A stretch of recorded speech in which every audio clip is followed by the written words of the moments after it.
One of the biggest differences between vibe coding and traditional programming is that vibe coding is probabilistic, while traditional programming is deterministic. I've been meaning to discuss that here in the podcast, but before that, I want to welcome you to another episode of the AI Guardrail Podcast. I am your host. I am Rem, also known as Kuya Dev. It's actually around a month since the last episode. So I've been really busy since there's been a lot of assessments that went our way. And I also had to go to a wedding in one of the weekends. So I didn't really have time to record the podcast. But I am here now. And yeah, in the past few weeks, mostly assessments.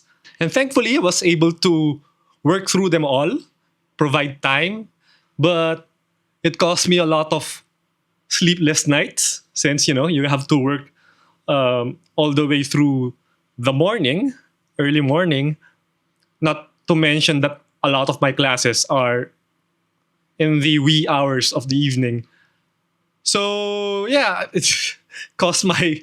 Actually, I've had a lot of pimples in the past few weeks. My face is breaking out. But I think the worst thing that happened during that period, during the past month, was for the first time I've had my first absence on a class, which was very unfortunate because it was a class that was rescheduled. And the new schedule was squeezed between two classes, which were around 2 hours apart. So I was able to attend the first class. I was able to attend the second class. But this rescheduled class in between them, I forgot that I had that class. So when I realized that I had that class, or I had three classes that evening, and I wasn't able to attend the middle one, I was so pissed.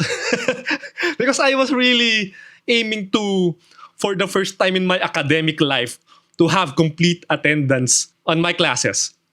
So that's broken, but at least in my other courses, I still haven't had any absences yet. So that's I guess that's a consolation prize. I was very annoyed at myself because I forgot to set my calendar for that particular class. But yeah, life happens. Things happen. I lost track of that particular subject for that particular schedule. But all in all, it was a great few weeks. One of the assessments was to build a computer vision project. And I really went berserk with how I streamlined my workflow because I learned from last term that if your workflow is not set right in the way you work, you would waste a lot of time training, getting feedback after training, and learning only after 6 hours. That model that you are training on had bugs, or wasn't really tuned well. So I designed my workflow to be able to iterate quickly and not to waste too much time and not to have a very long feedback loop before I get that, hey, this model isn't working the way you're expecting it to work. So I'm planning to write a blog about it, share my learnings, and how I actually found a code editor that helped me bridge the gap between Vim key bindings. If you're not familiar with Vim key bindings, that's fine. I will discuss that in my blog post. But it bridged the gap between Vim and Jupyter notebooks. So I don't edit on Jupyter notebooks directly. I edit using that code editor and I compile things so that my code would be converted into a Jupyter notebook. So yeah, that's an exciting thing or learning that I could maybe share to everyone, and I would want also for other people to share their workflows with me, since I'm not an AI or a data science professional. So I'm a developer. Or maybe some of our viewers who are into data and AI, as part of their job, they could share with me or with us their workflows to make them effective and, stop wasting time on things that could have been avoided. And lastly, one of the biggest things that happened in this past month was I stumbled upon a very good research paper by some Harvard students, and I was thinking that this could form as the major backbone for my thesis. And so I approached a couple of professors to get their opinion on whether this would be a good direction for me to take for my thesis. And good news for me, they both thought that it's going to be a solid foundation for my dissertation. That, I think, lightens the burden a bit off my shoulders, because I've been very anxious about what topic should I pursue for my dissertation. I wanted something that's aligned to my interests, which is AI governance, AI ethics. I've actually asked one of the professors I mentioned earlier if they'd be willing to be my thesis advisor. And he said yes. I've been eyeing him since last term to be my advisor. I really wanted him to be my advisor, since of all the professors that I've had, he is the closest to the advocacies that I want to pursue, since he taught AI ethics. And I think he was also part of the data team in the European Parliament before. So yeah, I'm really excited that he said yes to my invitation. But it's not formal yet. I have to actually draft my thesis title, my initial thesis title, and submit a formal request letter to him, and so that we could start discussing how we could progress my paper. So yeah, that's my update for my journey currently in graduate school. Let's get into the main topic, which is why I think vibe coding is probabilistic while traditional programming is deterministic. I actually posted this on my social media accounts, and of course, I was quite expecting it, that some people would be quite, I would say, some are offended, which is, I find weird, but some don't agree with my take, which I understand. Since while I was thinking about it, I was actually in the position that both traditional programming and vibe coding are probabilistic. But the more I thought about it, I was convinced that no, one is actually deterministic. And let me try to explain to you now. And it's going to be hard to explain without diagrams, since, of course, I want audio listeners to not be left out. So bear with me here as I try to describe things in a way that you would need your imagination. Okay? So for us to actually understand what I mean, we need to understand what the difference between probabilistic and deterministic is. So it all comes down to, for example, let's make this as simple as possible. Let's look at a function, or let's say a block box, Think of it as a block box that takes input and produces output. So this block box will be probabilistic if, for the same set of input you give to it, it produces an output that's different most of the time. Let me repeat that. A block box or a system will be probabilistic if, for the same set of input, you get an output that's different most of the time. But it becomes deterministic if, for the same set of input, you get the same set of output. It's consistent. You input 1 and 2, for example, and it always outputs 3. So no matter how many times you do it, you input 1 and 2, it always outputs 3. So that's a deterministic system. It's a simple example because you would be able to actually guess that this block box performs an addition operation. And you could test it, maybe you could change your input, and for the next batch, you maybe use 5 and 3. And every time you input 5 and 3, it always outputs 8. So, you could maybe deduce from there that probably this block box is performing an addition operation. But if the block box is a probabilistic system, for example, getting the same input that we had for the deterministic system, if you input 1 and 2, sometimes maybe it outputs 3, maybe 5, maybe 7, maybe 10. Then you have no guarantee that whatever you input to the black box system, that you would be able to determine what the output would be. So now that we've established that, the difference between probabilistic and deterministic systems, let's now see how that applies to vibe coding and traditional programming. So, vibe coding. What's your system? Your system is, the LLM, right? What is your input? Your input is your prompt, right? Okay. What is your output? Your output is code. So, for the same set of prompt, for the same statement that you input as prompt into the LLM for the code generator, can you determine the exact output, which is code? Could anyone guess what the output would be? If anyone would say yes, you're a god, because I don't think anyone will be able to guess what the output of an LLM would be given a set of input, which is the LLM prompt.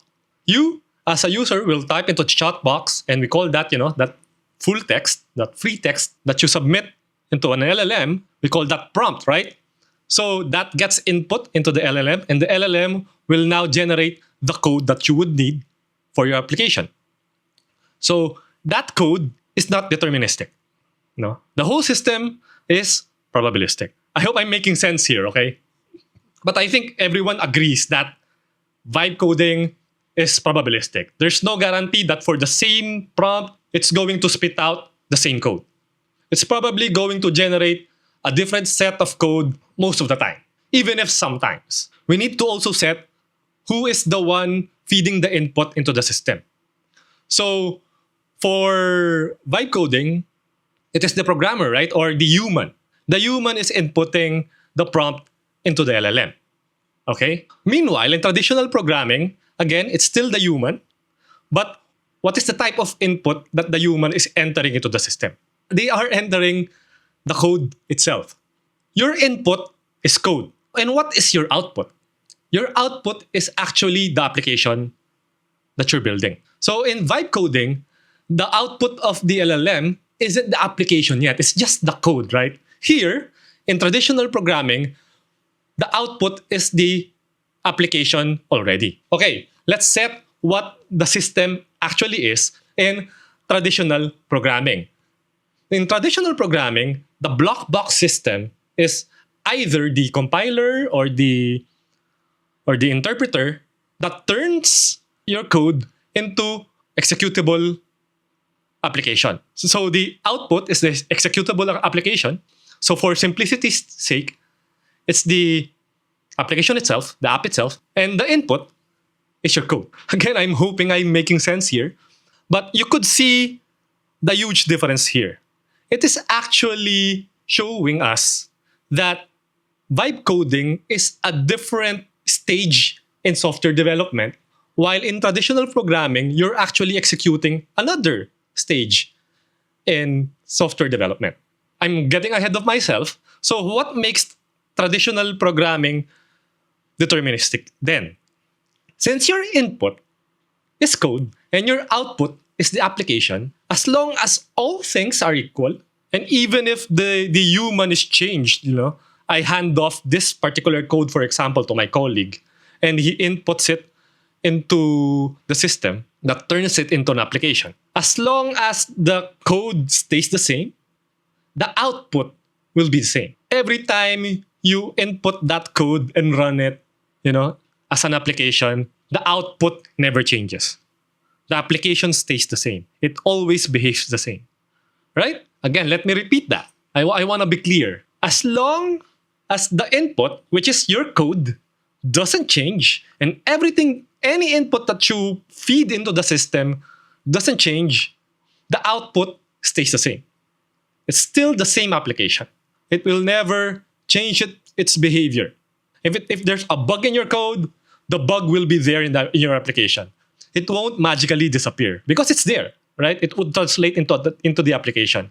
If you've programmed a feature here to work a certain behavior and it works upon compilation and the application itself, behaves a certain way, if you get that code and run it and compile it again and again and again and compile it and compile it and compile it, it will always produce the same application. So let's go back to vibe coding. That's different, right? So in vibe coding, you put in your prompt and you are not sure if the code it generates would be the same as before. So there's a possibility that the generated code would produce an application that behaves differently than before. So that establishes why vibe coding is very probabilistic and traditional programming is deterministic. Okay, why do people say that traditional programming is probabilistic? I really thought about this before I actually came with this conclusion. It's because they're right. Humans are probabilistic. But this system only becomes probabilistic if for example, you are their technical lead and you instruct that person to write code. Like, build me this application, build me this feature. So in this scenario, the input is actually the instruction from the tech lead. And the system is the human itself. And the output is the code written by the human.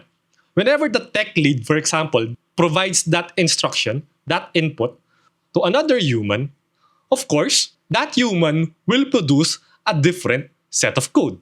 Because he has his own styles, his own standards, and also different set of skills and knowledge. So most definitely in that scenario, in this particular stage, from tech lead to human, traditional programming is probabilistic. And yes, I agree that humans are probabilistic. But that's not what we're trying to compare here. We're comparing here vibe coding versus traditional programming, which is, actually writing the code, right?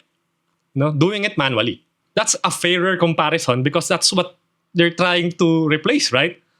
AI companies are saying that AI will eventually replace having to write code manually. And, everyone went to the extreme that vibe coding is the answer. I want to point out here that there's a huge difference between the two.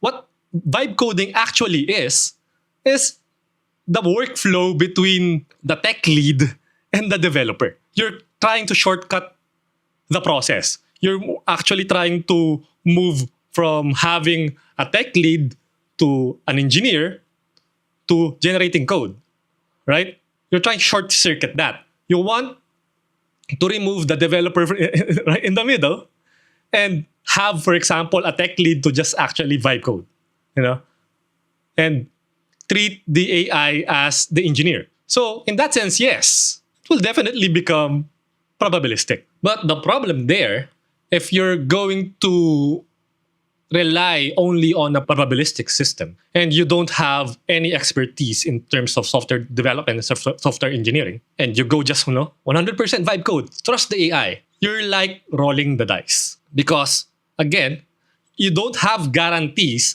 that the code that AI will generate will always be secure, will always work, will be bug free, and all the things that make software good. You will have to roll the dice.